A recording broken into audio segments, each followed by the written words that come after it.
morning, good afternoon, depending on where you're joining us from across the world. I'm Karen Cho, anchor for CNBC. Thank you so much for joining this conversation for the Sustainable Development Impact Summit. Now, we're going to pick up on one of the topics that is regularly in the headlines, cryptocurrencies, but we have a very specialized approach to it today. We're going to just really dig into the detail with this title, Towards Sustainable Cryptocurrencies. We have effectively seen huge change in the market capitalization, the dominance of these cryptocurrencies over the past year, growing from $250 billion to $1.5 trillion. But with the explosive growth, there's been increased attention on cryptocurrencies' energy use and just how we can build a more sustainable ecosystem for cryptocurrencies. So we will be delving into this with our panelists shortly for the next 40 minutes or so. But we do want to get you, the audience, involved straight from the outset as well. So for our top link audience, we will be using Slido to understand your knowledge on today's topic. We're going to incorporate your questions into this discussion towards the end of this as well. So please do get involved. If you are coming to us today on live stream, we'll also be able to view the results of the poll on your screens along with us. So let's dive in and let's get started. And I'm going to pitch this to our audience today, to our top link audience. You've received a link in the poll on the Zoom chat. So the question today: can crypto help drive environmental sustainability, or will it ultimately lead to climate calamity? So please fill in your responses now, get involved on that poll, and we'll take a look at the responses shortly. In the meantime, I'm going to introduce you to our audience and to our panelists today. David Burt joins us, Premier of Bermuda Government. Thank you very much for joining us today, Premier. Lucia Gallardo joins us, Founder and Chief Executive Officer of Emerge. Lucia has been a serial entrepreneur building socially impactful emerging technology solutions. Tamika Tillerman is Global Head of Policy and Partner at Andreessen Horowitz, which is a big venture capital giant, also has been one-time aide to the then Senator Joe Biden, so huge background on policy. Melton Demirs joins us as well, Chief Strategy Officer at CoinShares, and joined the cryptocurrency industry back in 2015, so in some ways a veteran of this industry these days as well. Now, later on, we are going to have some closing remarks from Sheila Warren, who is Deputy Head for the Center for the Fourth Industrial Revolution, member of the Executive Committee at the World Economic Forum. So we're looking forward to Sheila's comments a little bit later on. So let's just revisit that poll, as hopefully many of you have been involved in that poll. Let's see what those results look like, so we can just get a little bit of a test as to where the audience sits today, which is an overwhelming response. Look at that. The question again: can crypto help drive environmental sustainability, or will it ultimately lead to climate calamity? And you can see 71% responding saying there's potential, and I'm interested to learn more about this today. Just 29% on the climate calamity page, but I'm open to learn of its potential. So that is fascinating about where the audience sits at this point. Well, first up, let's tackle this issue of sustainability. How do we ensure that crypto is more sustainable? Premier, let me come to you first. Bermuda has been described as a crypto-friendly jurisdiction. Now, recently, you issued a special license to an over-the-counter trading platform to roll out cryptocurrency trading. Is it right to roll out the red carpet to cryptocurrency players when there are huge environmental concerns about the energy consumption of cryptocurrencies? Thank you, Karen, for the question. From an economic development perspective for a country like ours, it absolutely is, because innovation, when you're an island in the middle of the Atlantic, 700 miles away from the nearest landmass, you have to be innovative in order to attract business and to make sure that you can continue to provide for the people inside of your country. But I think the broader question is, does it make sense recognize the climate implications? And I think that what we see inside of crypto is that it is changing, and we can certainly see that the market will play out. And I think what we need to do is to make sure that people can understand what are the implications of the cryptocurrencies of which they may be using.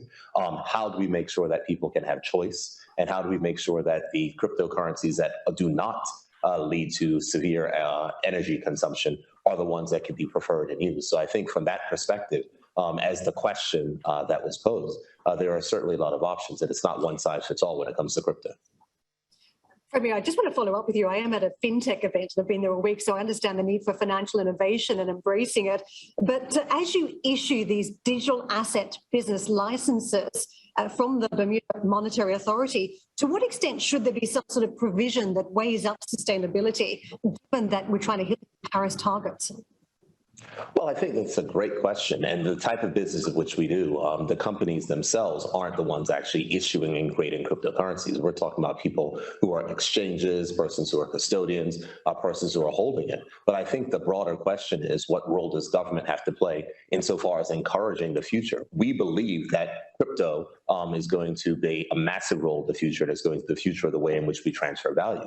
And so I think from a government perspective, we certainly should be recognizing that with certain protocols, there can be extreme energy use, and speaking about how we can go ahead and modernize or what's necessary to make sure that it can be sustainable in the future. Premier, thank you. Lucia, let me come to you. You've been conducting successful work in the socially impactful emerging technologies. Is there a way, in your view, that crypto is more sustainable in future so it has a positive impact on society? Yeah, thanks for the question. I think this question and this topic is interesting to me because it does presume that crypto is somehow not sustainable. And if we are looking at the definition of, I guess, sustainability that the world kind of recognizes, is this notion of meeting our own needs without compromising the ability of future generations to be able to meet their own. And if that's the case, then we really need to make this distinction that sustainability is not just environmentalism. And we don't just need to worry about natural resources, we also need to worry about economic resources and about social resources.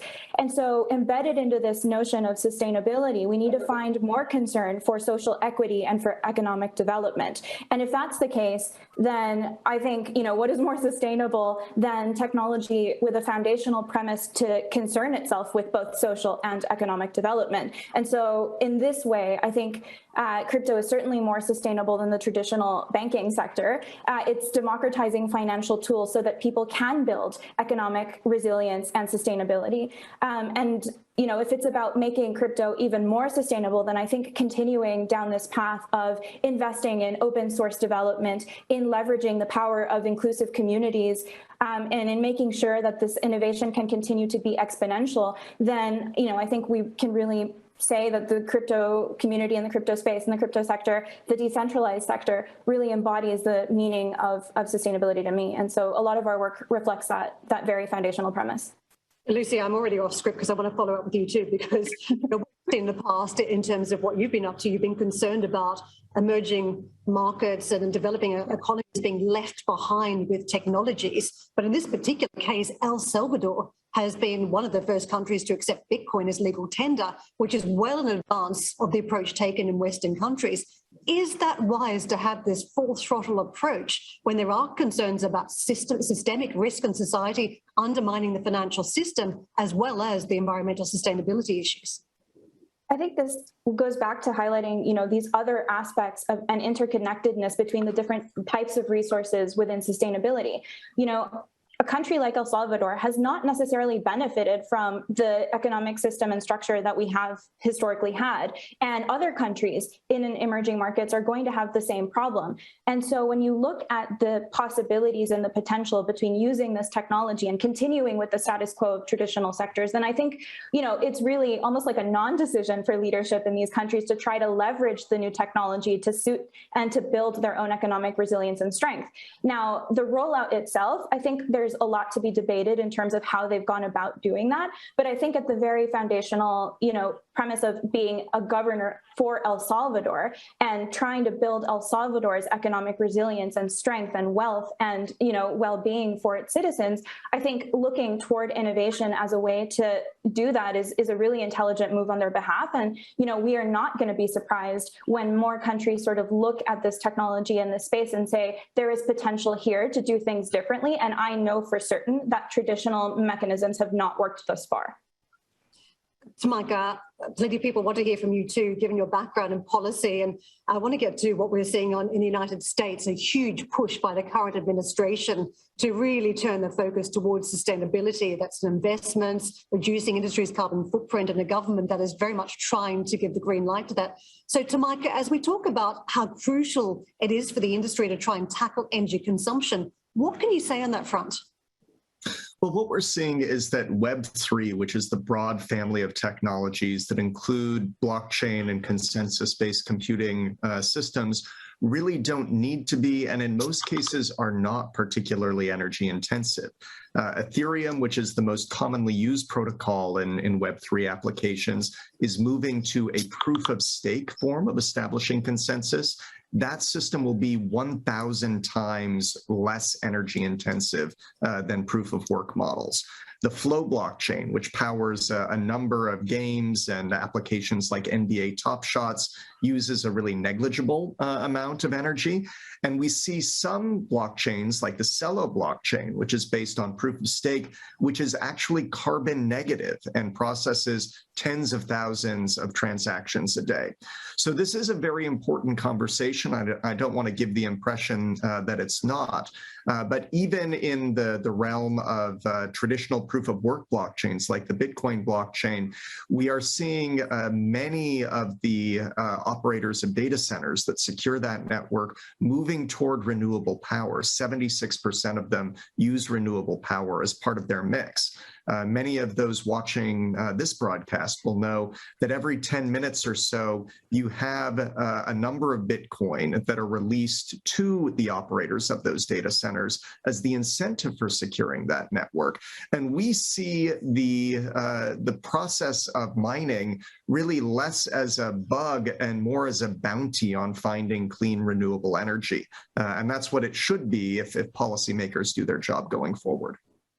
So Micah, if I could just bring up some other stats though, because I feel like you cherry-picked the best from the industry. I mean, the stats around Bitcoin are abysmal at this point. The energy usage of TVs in the United States is equivalent to Bitcoin's energy footprint. If you look at the gap towards what you're seeing in the copper industry, almost equivalent to the copper industry in terms of the energy consumption, it's closing the gap on that. Elon Musk recently couldn't make Bitcoin work because of the ESG principles. Effectively just crossed the line for a lot of investors. It wasn't renewable enough in his view. What do you say on that front? Well, there's definitely a lot of work to be done as it relates to the Bitcoin blockchain. The Bitcoin blockchain is a relatively small piece of the much broader story that is occurring in the Web3 landscape. So I think we need to continue working with the Bitcoin community to bring more renewables into the power mix for the Bitcoin blockchain. But we should also really keep our eye on the prize, which is fostering a new generation of computing that's going to be ideally much more resilient, much more secure, much more democratized, and frankly, much more sustainable than many of the legacy systems it replaces. Micah, thank you. Let me get to Melton, because Melton, you're an investor, an advisor, an advocate for crypto. In your view, what does cryptocurrency need to do at this point to cross the sustainability hurdle? Yes, great to be here. So at CoinShares, we manage $6 billion in assets, and we were the first to research Bitcoin's energy usage. In fact, the 76% number that Tamika quoted comes from our research, which we conducted in 2019. Bitcoin is already one of the most sustainable industries in the world. The US power mix today is only 20% renewables. The Bitcoin industry's power mix today is 50% renewables in the United States of America, as published in Q2 by the North American Bitcoin Mining Council, and was over 70% globally. Cambridge Center for Alternative Financial Research has also studied the Bitcoin energy usage question. And again, one of the things that's really unique about Bitcoin is that it's fully transparent in its energy usage, unlike any other industry in the world. Really, the conversation we're having is a subjective conversation about uses of energy, but the bigger question is sources of energy. Today, Today, the US government subsidizes the fossil fuel industry, which is a multi-trillion-dollar, very mature industry, to the tune of $20 billion per year. The European Union subsidizes the oil and gas industry to the tune of $30 billion per year. The Bitcoin industry has never received a single dollar of government subsidies or government funding and has single-handedly put more renewable energy on the grid and made it economically viable to invest in, develop, and build out renewable energy power generation. And to me, that is really the profound opportunity here. The private sector, in this instance, the Bitcoin sector, can do a lot to solve problems that the public sector has been unable and unwilling to solve without impacting taxpayers and burdening them with even more debt. Future generations, i.e. my generation, is facing an unprecedented amount of fiscal liability in the form of all of these subsidies and all of these bailouts that are happening in multiple industries that are mature, well-developed industries, and crypto has none of that baggage. Furthermore, I think the point Lucia raised, ESG is not just about the E. You're focusing very much on the E. The S and the G are far more important. Financial violence is the #1 form of violence in our world today, in the form of sanctions and economic access not being available. Crypto is equalizing that playing field. Bitcoin is by far the most widely utilized financial system, and it does not discriminate. It is unable to discriminate. New types of blockchains that are being launched, as Tamika alluded to, are enabling a wide variety of economic use cases that enable 24/7, 365 access to anyone with a computer and an internet connection. So again, I think it's very important when we have this conversation to focus on not just the E, but also the S and the G, but also to remember that this isn't a subjective story about who should or should not be allowed to use energy. We don't have energy police. And the fact is that the sources of energy, right, are a big part of the issue. And I'd love to see the conversation shift to how public policy is influencing the mix of sources of energy. We're not using nuclear. We're shutting down nuclear power plants and putting more coal-fired plants on the grid. That's directly antithetical to the sustainability narrative that's being pushed. So we need to hold our leaders accountable for answering these questions about talking about sustainability, but actually doing the opposite by shutting down some of the most sustainable sources of energy that we have on the grid today. It simply does not add up. Melton, just quickly, can I pick up on this point, thought-provoking point about subsidizing the cryptocurrency industry so it can have renewable solutions? One of the stumbling blocks is that— That's not what I said. I did not say we need to subsidize it. I said it can create more renewable sources of energy without requiring a single dollar of government funding. I'm not asking so you don't think it should have access to subsidies? No, I don't. I actually think the cryptocurrency sector is using private market incentives of supply and demand in order to bootstrap these economic effects that make it financially sustainable to fund renewables instead of relying on trillions of dollars of infrastructure bills and more debt.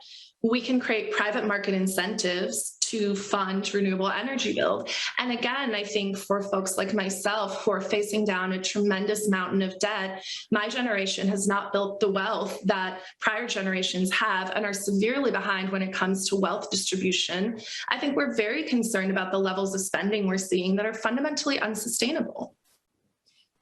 Thank you very much for that. Let me come to Lucia again. I want to get to this next topic on metrics. How do we ensure that the crypto sector has an effective strategy for mitigating environmental impact? How do you think about these metrics? Is there a way to bring that into the mix when we talk about a sector that's quite unregulated? I think this is interesting, and it also taps into a lot of what Melton is saying. The world has struggled with this question generally, not just within the crypto sector. We've been, trying to figure out how to really measure the efficacy of impact across time. And we've seen, a boost of investment once the ESG framework came into play, and it allowed for incentives to play a role in how much attention the private sector and traditional industries were paying to these kinds of, topics. And yet, when we look at the crypto industry, as Melton pointed out, it receives little to no subsidies across board, and it is still continuing to be a forceful, way of changing the way that we think about these metrics. And there are specific, components that are already in the fundamentals of the crypto sector. You already have a lot of community-led innovation. You already have a lot of traceability and transparency of information. You have the ability for the public, the wide public, to hold, the industry accountable. And you already have the global connectedness of the sector, which means that, maybe right now we don't have the frameworks for DAOs and protocols specifically to be driving further investments into ESG-like initiatives. But I think that in a few years' time, the sector will actually be quite exemplary in driving the measuring and also sort of boosting community attention toward these kinds of issues, specifically because at its core, the Bitcoin sector can actually use its own structure and its own, organization to drive all of these factors. I think two things can be true at the same time. We can have a traditional sector, that is incredibly behind on the kind of progress, energy consumption, and otherwise that the Bitcoin sector has been driving for the short amount of years that it's been in existence. And we can also say that the crypto sector still has a long way to go, but only one of those is organized to specifically drive progress in a particular direction that is public benefit. And that is the very fundamental philosophy around financial sovereignty, around decentralization, and around open source community-led initiatives and development and innovation. Thank you very much. Premier, let me come back to you. As we talk about metrics here, we're trying to embark upon a box-ticking exercise in some ways for cryptocurrency. How sustainable are they? Where they sit on the various timeline. But if we think about it and we step back and we think about it more broadly, we have the same questions around ESG for a lot of corporations around the world that have been in business for many, many years. And one of the common criticisms from the investment community is that it's just really a self-assessment at this point. There's no genuine way of telling whether a lot of these companies tick ESG. There's no global standard. So how do we then stretch to a cryptocurrency sector that is unregulated and in its infancy and then ask them to embark upon the same box ticking exercise? I think that one of the beauties of the cryptocurrency and crypto in general is the fact that those type of things can be programmed into it. The incentives can be created inside of the actual blockchain itself. And so it allows these incentives to take place. What Melton was speaking of is brilliant. And it makes sense that the fact that because it creates these incentives, it has seen an increase in renewable energy that is actually driving increased renewable energy adoption throughout the world. I mean, when it comes to crypto, you can figure out where your crypto is being mined, how is it, and to make sure you can find out to make it traceable. And those things can be programmed into crypto, which you can't do on a broad level. You can't tell if a company is telling the truth in your self-assessment. But when it comes to the trust that is inherent inside of blockchain systems, that trust there makes it say it is verifiable that, yes, this is coming from a clean source. You can't do that when it comes to companies and self-reporting. Tamika, do you want to jump in on this as we talk about whether there is a natural advantage for cryptocurrencies to hit these metrics? Well, I certainly think the Premier hit it on the head. The beauty of these systems and the potential of these systems is to design a data architecture in which there's far more accountability around the use of energy and a much higher degree of confidence on the part of both consumers and regulators in how sustainability is being brought to bear in business operations. That's true not only of the crypto industry itself, but really much more broadly. We see the potential for blockchain-based systems and Web3 systems to serve as the backbone for new generations of carbon markets and new generations of infrastructure that will be far better equipped to measure the real environmental impact of human activity than what we have today. Achieving that next generation of data architecture should be one of the highest priorities for policymakers. I'm encouraged by some of the initial steps that we're seeing in that regard. We have both within the community self-regulatory efforts that are moving toward greater sustainability and encouraging the use of sustainable energy in operation of blockchain networks. But beyond that, we're also seeing efforts to broaden governance of blockchain networks in ways that will be far more conducive to good long-term outcomes. At Andreessen Horowitz, we've started delegating some of the governance authority that we hold by virtue of our investment positions in firms to nonprofit organizations and civil society organizations that have a keen interest in looking after the public as part of their agenda. So we see some very innovative models for multi-stakeholder governance that are being brought to bear that should, along with this new data architecture, enable far more effective mechanisms for stakeholder capitalism going forward. I want to push on to some of the volatility and the use case for cryptocurrencies, because as we talk about sustainability, there are massive issues in the room here. And Melton, I'll come to you on this because we have seen a pretty volatile week again for cryptocurrencies. And it's one thing whether we talk about them just being an asset class that is tradable and one that speculators are very heavy in. The other point is, what do you use it for as a method of transacting? And having spent all week at Money 2020, I've spoken to a lot of fintech innovators and none of them can come up with a way to fold it into a payment system at this point. The argument is that it's too slow to process. If you have workarounds that the fintech industry are suggesting, and then it takes away the decentralized ledger nature and all the benefits that a cryptocurrency brings into the mix. So saying it simply is not workable at this point. And that is big players, it is small fintech innovators. So we're back to the point where it is just something for the speculators on markets. That's not sustainable, is it? Those points you raised are fundamentally untrue. If we look at the actual facts, and again, at CoinShares, we focus on research and facts. Again, blockchains are public ledgers. All of the information on a public ledger is visible to anyone and everyone. The Bitcoin network has over 300 million active wallets. These wallets facilitate trillions of dollars of economic activity per year. And I myself am a user of these networks. Now, the unique thing here is cryptocurrencies allow us to transact and interact in an environment where we can't interact through traditional financial intermediaries. I myself have not used the banking system to send a wire in over a year. I use crypto. I use stable coins on top of the crypto ecosystem. And in fact, many of my peers, including large funds, are no longer using bank wires to send transactions, which will take 3 to 5 days and cost anywhere from $25 to $50. We're using blockchains to transfer value. Not with, hey, wait, not with the fintech app. You can send that money instantly, bank account to bank account, and that is globally. That does not take that long. That is just picking information. And how are we going to allow the other 4 billion people who live on this planet who don't have a bank account, how are they going to transact? To open a bank account today, you need a government issued identity. 25% of the world's population does not have a formal government issued identity. So how do you propose that they interact with the financial system? Should we just leave them out altogether because they don't have an identity or a bank account? I mean, again, the problems we're trying to solve. This is something that fintech apps have also been targeting. There is a bunch of them across Africa, for instance, that have the same agenda, that they see mobile apps as a way for a lot of these people that don't have bank accounts to get into the system. So they're highly exploitative. Yeah, but they're highly exploitative. And let's not forget the amount of discrimination that is applied through the financial system, including mobile money markets in emerging economies. Again, anytime that you have a centralized financial application, what you have is the ability to censor, right? And again, there's a great study that's been done by the Human Rights Foundation about Bitcoin as freedom money. It's being used by political activists and dissidents in economies and totalitarian governments, which, by the way, totalitarian governments are on the rise around the world. Financial freedom, financial privacy is a critical tool to enable dissent in democratic societies.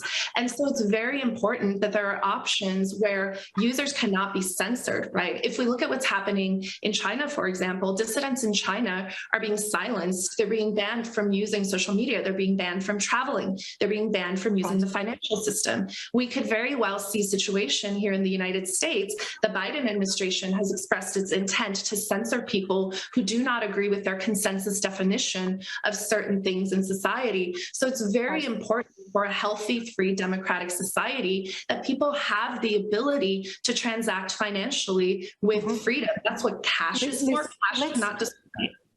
Let's get to Lucia. You haven't jumped in for a while. Lucia. Yeah, I mean, I think I agree with so much of what Melton is saying, but also, one of the ways in which I don't have financial freedom is I live nomadically and have an entirely remote workforce. Paying them has been a nightmare across borders.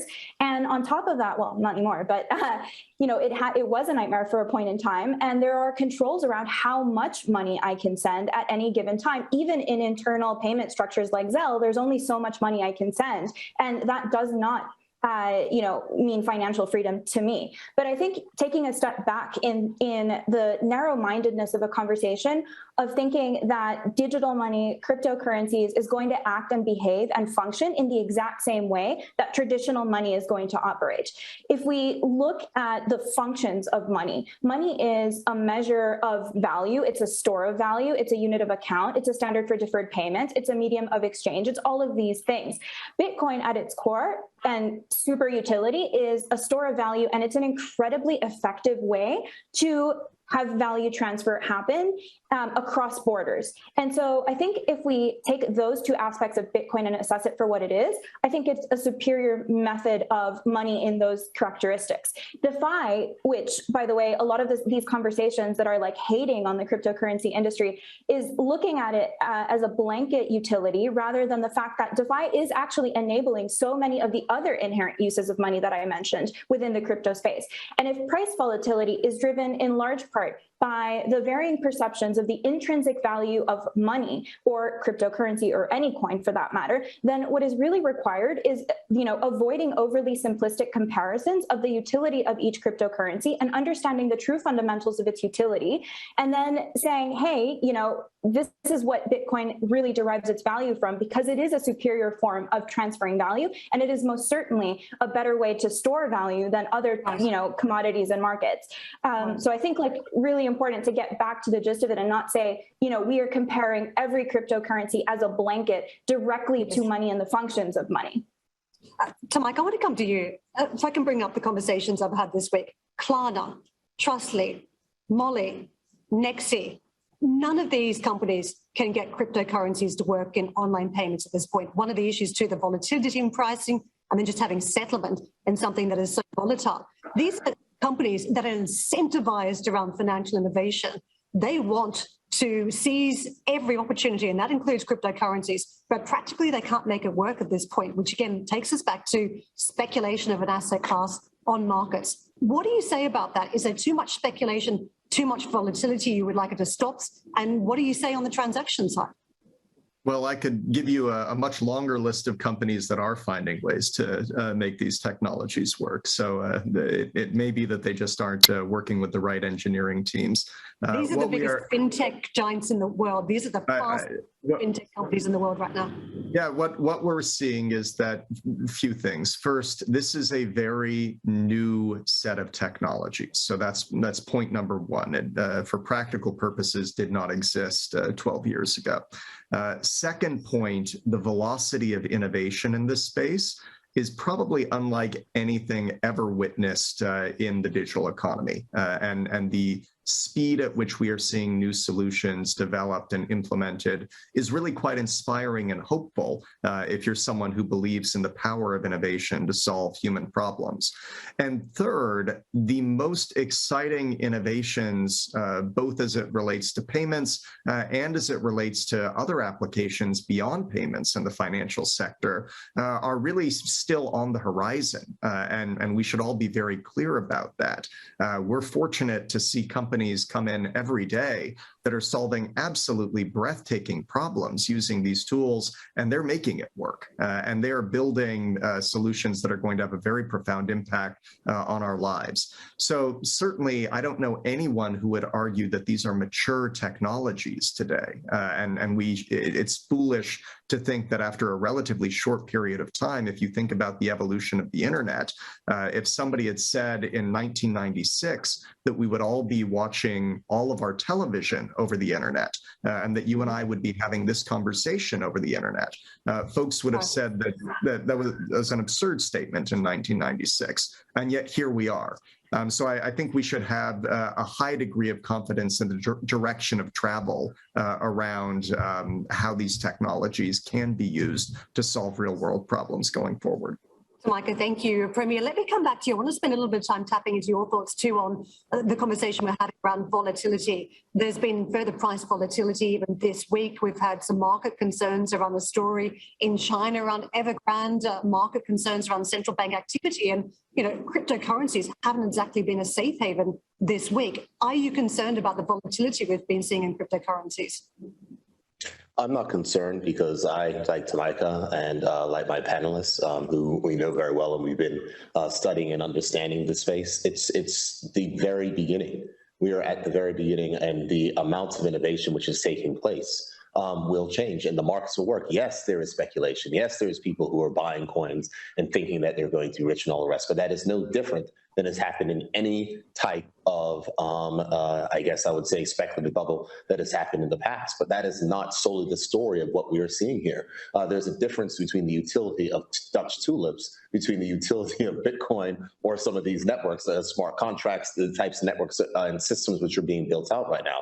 So I think that it is an unfair comparison which is made in large measures for persons who are looking at the traditional financial system and looking at ways to protect and to sustain the amount of rent extraction which comes out of the economy from there. I think one of the great points that were given by Lucia at the very beginning is that, this is about also economic sustainability.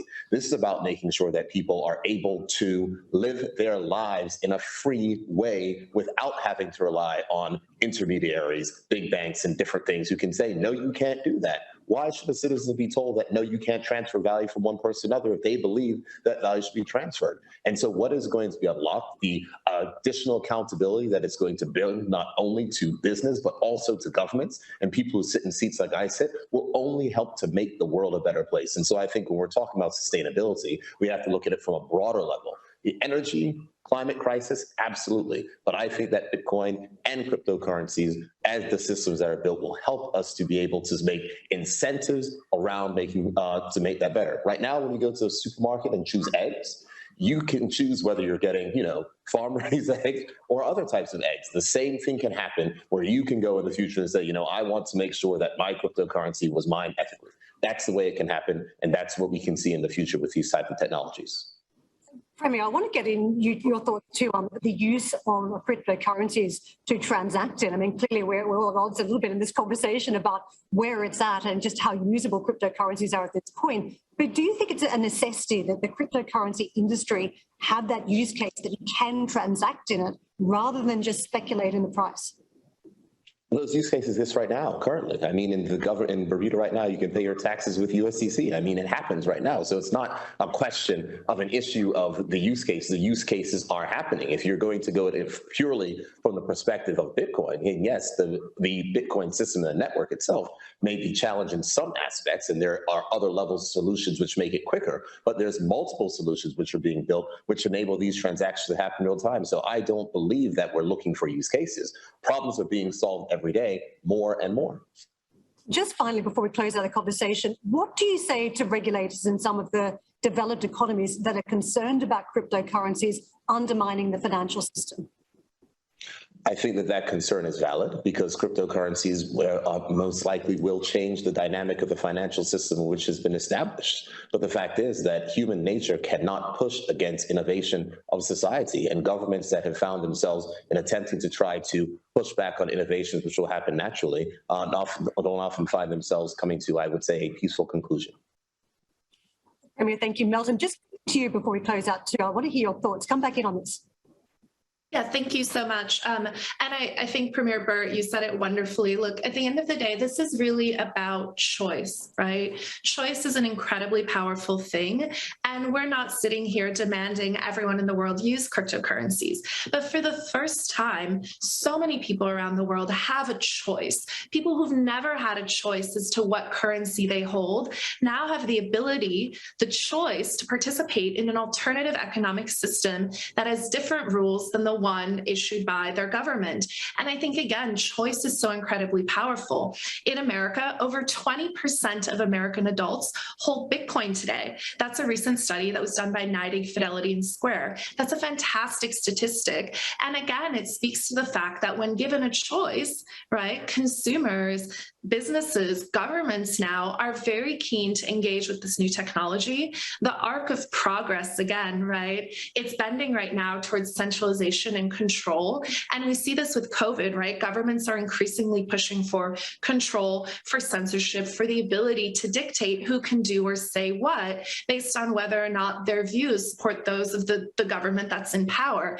And again, throughout human history, the ability to have freedom, to have choice, has been a really big accelerator for human freedom, democracy, and open societies. So again, I believe what we're working on is just so foundational and so important to preserving the values that so many of us in the West have around the right to freedom, the right to self-expression, and the ability to dissent and to have peaceful protest. And Bitcoin in its purest form is a form of monetary peaceful protest. We can choose for the first time to exit the petrodollar system, which has caused so much economic damage, so much social damage, and frankly, more environmental degradation and damage than any other technology. The war machine is the most polluting, most damaging thing on our planet.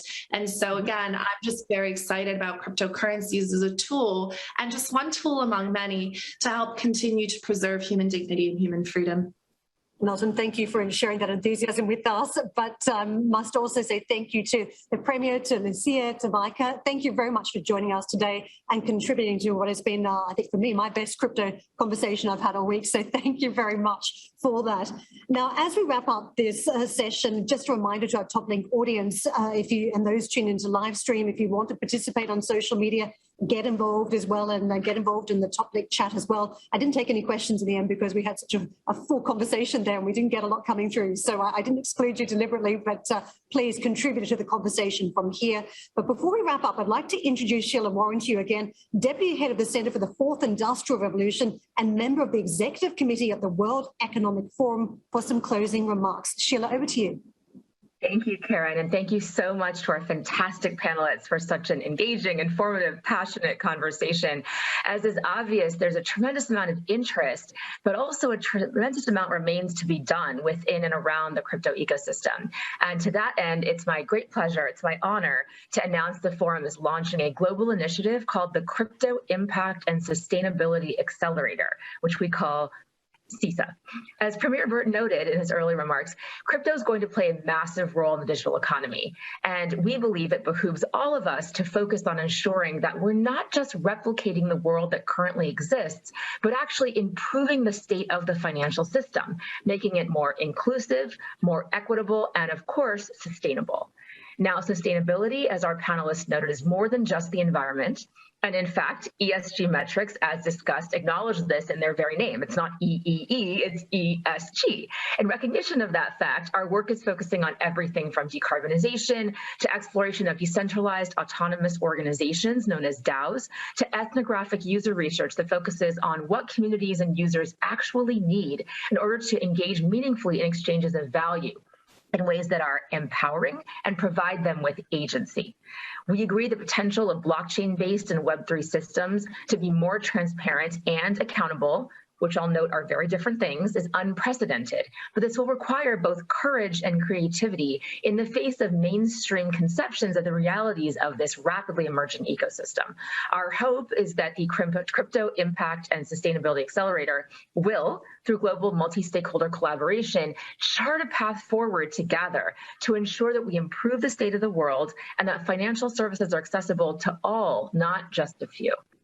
So with that, I want to again thank our panel and you, Karen, for an insightful discussion today and for our audience for joining us. Thank you so much for your time.